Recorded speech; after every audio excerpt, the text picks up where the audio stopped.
साथियों नमस्कार, जय भीम। मैं उमेश करुणा और आप देख रहे हैं बहुजन हलचल। और आज हम बात करेंगे जो कि विश्व की सबसे बड़ी धरोहर, जिसमें दो नाम सबसे ज़्यादा महत्वपूर्ण हैं। पहला नाम है जेम्स वाट, जो कि 1736 से 1819 तक इनका समय था। और दूसरे हैं थॉमस अल्वा एडिसन, 1847 से 1931। और दोनों ही बहुत ही महत्वपूर्ण है, इसलिए आज हम इन पर चर्चा करेंगे।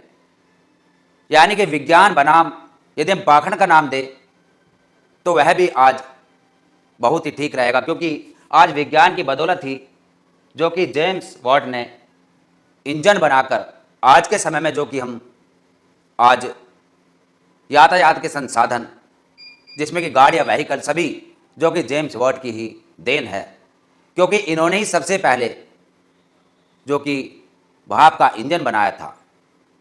इन्होंने ही सबसे पहले एक सिलेंडर के अंदर पिस्टन लगाकर और उससे एक ऐसा उपकरण तैयार किया था जो कि घूमकर एक इंजन बनाकर पानी की समस्या उस समय, और उसके बाद एक रेलगाड़ी बनाकर खड़ी कर दी।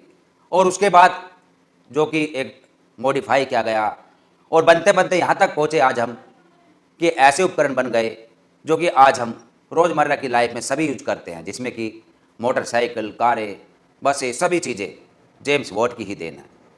वहीं दूसरी तरफ हम चर्चा करेंगे एडिसन की, जिनको एक यानी कि मंदबुद्धि बच्चा भी बताया गया बचपन में, वह आपने सभी ने पढ़ा होगा। और जेम्स वाट को तो हमने शायद कक्षा 4 में या 5 में थोड़ा इनके बारे में पढ़ा था, और एडिसन के बारे में पढ़ा था कि आज के समय में जो कि रात के अंधेरे में चकाचौंध हम देखते हैं, ये लाइटें, बल्ब सब एडिसन की बदौलत है।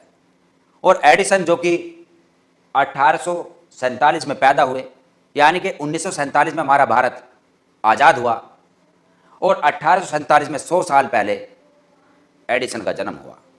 उस वक्त इन्होंने एक खोज की, बल्ब की। और जेम्स वाट के बारे में यदि हम चर्चा करें, 1736 में इनका जन्म हुआ, 1819 तक यह रहे। और जेम्स वाट ने जो कि 1776 में भाप का इंजन बनाया था, रेल की पटरियां बिछी, जो देश के अंदर रेल चलने लगी, वह इनकी बदौलत थी। और देश के अंदर लाइट उपकरण इनकी बदौलत थे। बल्ब के अंदर इन्होंने जो एक अपना आइडिया लगाया, 900 कुछ बल्ब इन्होंने बनाए, लेकिन कोई भी बल्ब सफल नहीं हुआ। उसके बाद इन्होंने एक कहावत है कि सफलता के लिए सबसे अधिक जरूरी है एक और प्रयास करना। प्रयास करते रहे, इनसे हमें सीख लेनी चाहिए। प्रयास करते रहे लगातार, निरंतर।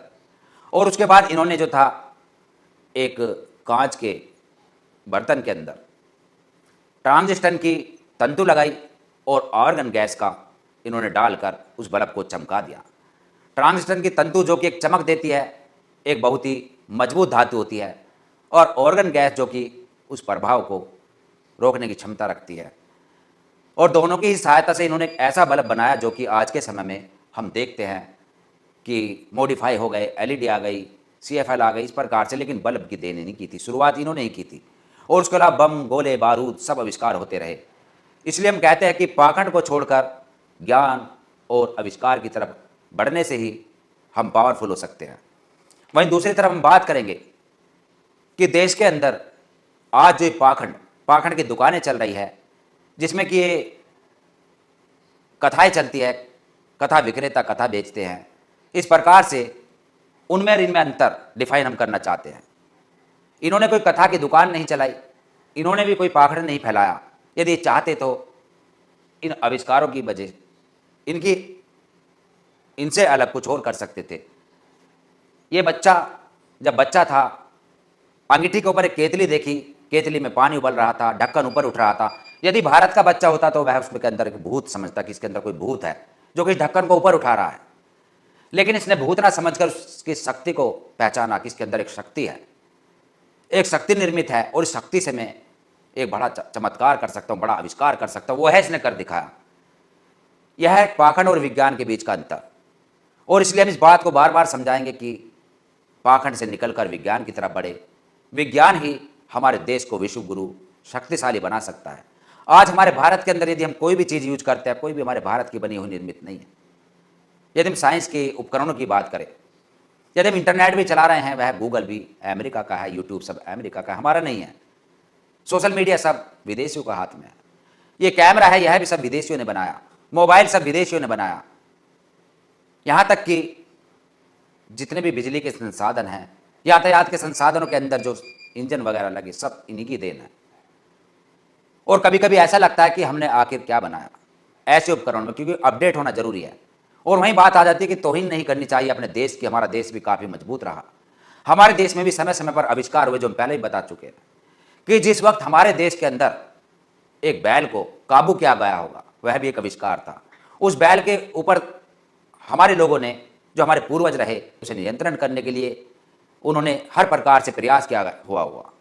वह बैल बार बार पटकी दे देता होगा उस व्यक्ति को जो उसके ऊपर काबू करना चाह रहा होगा, लेकिन करते करते उस बैल की नाक की कमजोरी पाई गई कि इसकी नाक को फोड़ दी जाए, इसकी नाक के अंदर एक लगाम डाल दी जाए तो यह इसकी कमजोरी होगी और वहां से ये काबू हो सकेगा। वैसे ही भैंसे की भी नाक कमजोर मिली तो उसको काबू किया और वह कार्य करने लगा। उसके बाद घोड़े के ऊपर भी देखा कि घोड़े की क्या कमजोरी है। घोड़े के मुंह में कमजोरी पाई गई, उसके मुंह में लगाम डाल दी गई। वह भी एक आविष्कार था उस दौर में। और भारत के अंदर डीबीए, लैंप वगैरह चलते थे। यानी यदि इन्होंने बल्ब का आविष्कार किया तो उससे पहले भी लोग अंधेरे में नहीं रह रहे थे। वह भी अपने लिए संसाधन जुटा लेते थे। मिट्टी के तेल से डिबिया जला लेते थे, सरसों के तेल से दिए जला लेते थे। उस समय भी प्रकाश उत्पन्न किया था, लेकिन अपडेट नहीं हो सके जैसे कि इन्होंने अपडेट किया। जिस वक्त जेम्स वाट ने इंजन बनाया, उससे पहले भी हमारे लोग बैलगाड़ी चलाते थे, भैंसे पर बुग्गी रखकर चलाते थे। यानी यातायात उस समय भी चला, लेकिन अपडेट नहीं कर सके थे। क्योंकि अपडेट होता है पढ़ने से, शिक्षा पाने से। अपडेट होता है समय के अनुसार। इन्होंने अपने आप को अपडेट किया। इंजन बनाया, कोई बड़ा तीर नहीं मारा। बल्ब बनाया, कोई बड़ा तीर नहीं मारा। क्योंकि उससे पहले जो हमारे लोग, जो हमारे धर्म गुरु है, जिनको हम कहते हुए हैं, जो हवाला देते हैं कि देश में पहले आविष्कार हो चुके। सही बात है, आविष्कार हो चुके, लेकिन अपडेट नहीं हुआ। हिंट कहीं ना कहीं से लिया जाता है। वह हिंट इन्होंने भी लिया, वह हिंट इन्होंने भी लिया। कोहिनूर के अंदर एक चमकती एक रोशनी होती थी, अंग्रेज लेकर चले गए, उसके अंदर उन्होंने खोज की। हो सकता है वहां से इनको आइडिया मिला हो कि इसके अंदर आखिर क्या, बहुत सारी चीजें हैं। और उसके अलावा भारत के अंदर यदि आविष्कारों की हम बात करें, बहुत आविष्कार है। जितनी भी चीजें हम देखते हैं कि फावड़ा, उसके बाद हमारे पूर्वजों ने चमड़े के जूते बना दिए, चमड़े के उपकरण बना दिए, वस्त्र बना दिए, चाकू छुरे तलवार बना दी, भाले बना दिए, गदे बना दिए। यानी कि उस वक्त भी यदि हम लड़ाई के शास्त्रों की बात करें तो लड़ाई के भी शस्त्र थे। उस वक्त अपडेट नहीं कर सके। तलवारों से, धनुष्बाण से हम शिकार करते थे, वह भी एक हमारे आविष्कार थे। लेकिन मंत्रों की यदि हम बात करें, मंत्रों का कहीं उच्चारण या उनसे कुछ यदि कहते कि वेदों से, मंत्रों से इन्होंने आविष्कार किए, लेकिन इसका कोई लॉजिक नहीं होता है। यदि वेदों से या मंत्रों से कोई आविष्कार होते तो हमें भी वह मंत्र बताए जाए, हमें भी वह वेद बताए जाए, हर स्कूल में वह चीज़ें बताई जाए जिससे कि आविष्कार कर सके।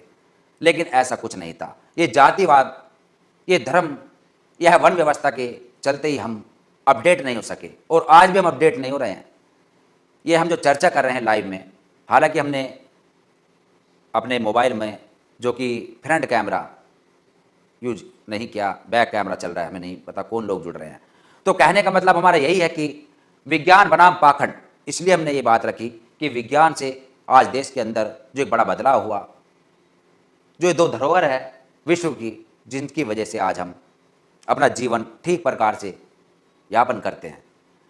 और उससे पहले भी कर रहे थे, लेकिन उस वक्त अपडेट नहीं था। जैसे अपडेट होता तो पिछली बातों को हमें भूलना होता है। हम भूल जाते हैं पिछली बातें कि पिछले समय में क्या हुआ, हमारे बाप दादाओं ने क्या किया, वह किस प्रकार से यातायात के संसाधन जुटाते थे, वह किस प्रकार से पानी का उपकरण बनाते थे। हरट होती थी, हरट, कुओं में हरट चलती थी इस प्रकार से, और वह पानी निकाल कर सिंचाई का काम करते थे। वह अपडेट करने के बाद इंजन में जोड़ दिया गया। आज पंप चलते हैं, पानी की सिंचाई जो होती है वह बहुत आसान कर दी गई है। कार्य पहले भी हो रहे थे, अब भी हो रहे हैं, लेकिन अपडेट हो गया सब कुछ। जैसे कि इंटरनेट हम चलाते थे, 2G 3G आया, 4G 5G, अपडेट करते गए, पिछली बातों को हम एक तरफ रखते गए। CD प्लेयर से पहले ऑडियो कैसेट होती थी, CD आई, CD के बाद DVD प्लेयर, उसके बाद चिप चली, चिप के बाद और आसान हो गया कार्य, इंटरनेट से हम कार्य करते। यानी कि सब समय समय के हिसाब से अपडेट होता रहा, और अपडेट करने से ही हमारा देश विश्व गुरु बन सकेगा। क्योंकि अपडेट करना ही समय की मांग है कि जिसने अपने आप को अपडेट किया या जो अपडेट कर सकता है वही आगे बढ़ेगा और जो अपडेट नहीं करेगा वह पीछे रहेगा। और यही कारण रहा था हमारे देश की गुलामी का, क्योंकि हमने अपडेट नहीं किया अपने आप को। हम वही कर्मकांड पाखंड में घुसे रहे, हमने कर्मकांड पाखंड नहीं छोड़े, आडंबर नहीं छोड़े, और यह लोग अपडेट होते रहे, यह आगे बढ़ते रहे, यह साइंस को लेकर चले, शिक्षा को महत्व दिया, और हमारे यहाँ पर देश के अंदर जाति व्यवस्था, वर्ण व्यवस्था, इसमें ही हम जकड़े रहे। आक्रमणकारियों ने, आक्रांताओं ने हमारे देश को आकर गुलाम बनाया, हम गुलाम बने, और उसके बाद आज भी इन्हीं की चीज़ों के अधीन हैं, आज भी इन्हीं के उपकरणों के ऊपर हम जी रहे हैं। अपना हमारे पास कुछ नहीं है सर। यदि हम देखें कि हर जो भी हम चीज़ें यूज करते हैं वह सब इन्हों की ही बदौलत है, इन्हों की ही देन है, इनकी वजह से ही आज हम टिके हुए हैं। यानी कि एक तरह यदि हम बात करें कि देश उसी गर्त में जा रहा है, कभी भी यदि इंटरनेट यह बंद कर दे, ये अपने यूट्यूब समाप्त कर दे या और बहुत सारे उपकरण जो हम इनके चला रहे हैं इंटरनेट के माध्यम से, तो हम एक तरह से अपंग हो जाएंगे। बहुत सारी ऐसी चीज़ें हैं, कभी कभी लगता है कि हमें इन्होंने आस्तिक बना दिया, यानी कि एक हर चीज़ पर इन्होंने हमें आदत डाल दी, आदि बना दिया, आदि कह सकते हैं। इन्होंने हमें आदि बना दिया कि आदत खराब कर दी, हमें आदत पड़ गई। जैसे कि मोबाइल रिचार्ज हर महीने बढ़ जाता है रिचार्ज, पहले आदत डाली और उसके बाद हम उसको रिचार्ज भी करते हैं, क्योंकि आदत डाल दी, आदत खराब कर दी।